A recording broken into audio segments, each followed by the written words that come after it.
ओम नमः सिद्धेभ्यः। यदि कोई मुझसे पूछे कि आप गुरुदेव के व्यक्तित्व के किस पक्ष से सबसे ज़्यादा प्रभावित हैं, तो मेरा एक ही जवाब होगा कि मैं उनकी हर अदा पर फिदा हूं।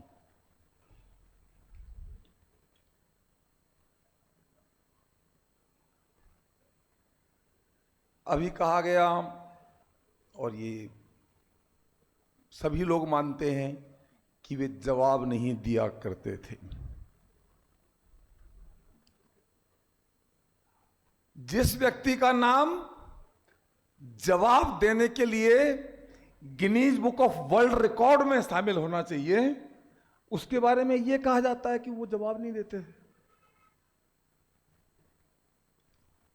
जिसने अपने जीवन में 12,600 घंटे तक लोगों के प्रश्नों का जवाब दिया, उसके बारे में यह कहा जाता है कि वो किसी का जवाब नहीं देते थे। परिवर्तन के बाद 46 वर्ष तक रोजाना 5 घंटे वे तत्व चर्चा में लोगों के प्रश्नों का जवाब देते थे। कैलकुलेटर में कैलकुलेट कीजिए, 12,600 घंटे होते हैं।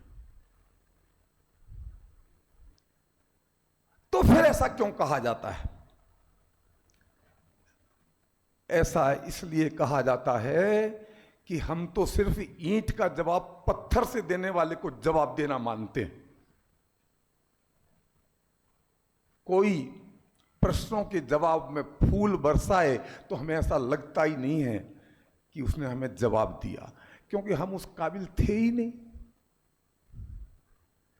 सही कहा, उसे इस बात की सजा मिलनी चाहिए कि वो गधे से बहस में उलझा क्यों।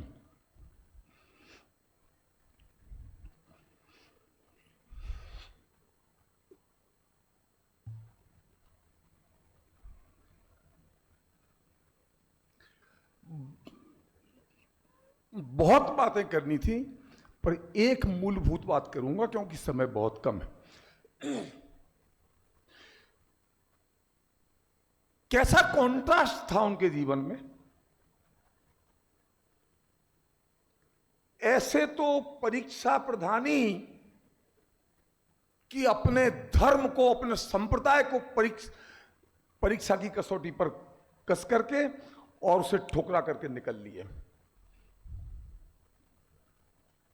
और ऐसे आज्ञा प्रधानी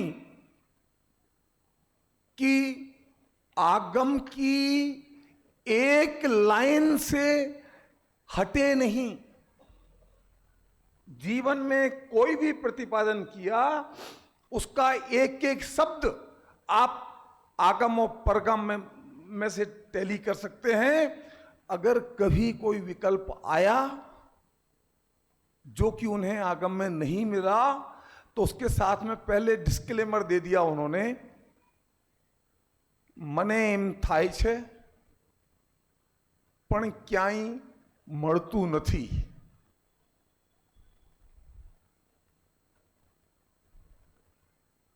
यही कारण था कि वे भटके नहीं, भटके हुए थे, उस पर से सन्मार्ग पर आ गए। हम भटकते क्यों हैं मालूम है?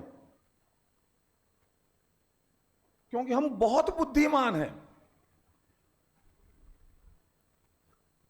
क्रमबद्ध पर्याय हम मानते हैं क्योंकि उससे इनकार नहीं किया जा सकता है, सर्वज्ञता से इनकार नहीं किया जा सकता है, पर हम उसमें अपनी 1.5 अकल लगाए बिना नहीं मानते।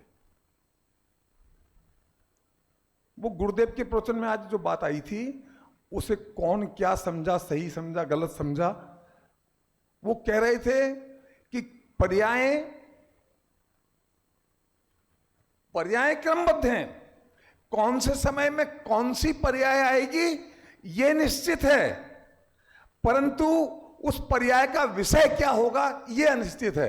ऐसा नहीं कह रहे थे, वो ये कह रहे थे कि ऐसा जैन गजट में छपा है, पर ऐसा है नहीं।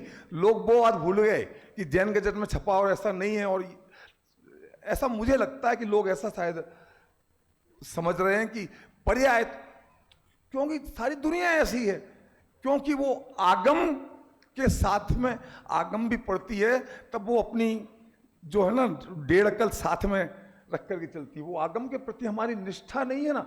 और जब अगर हम आगम के प्रति निष्ठा रखते हैं तो हमारा दायरा बहुत सीमित हो गया है, हमें सिर्फ उसी दायरे में सोचना है। और अगर हम अपने आप को आगम की सीमा तोड़ करके हम बाहर निकल जाएं तो ये अनंत विश्व है, फिर तो गोते खाते रहो, किनारा कभी मिलने वाला नहीं है। हमें गुरुदेव से ये प्रेरणा लेनी चाहिए। अगर हम उनसे ये सीख पाए तो हमारे ये भव का किनारा निकट है, अन्यथा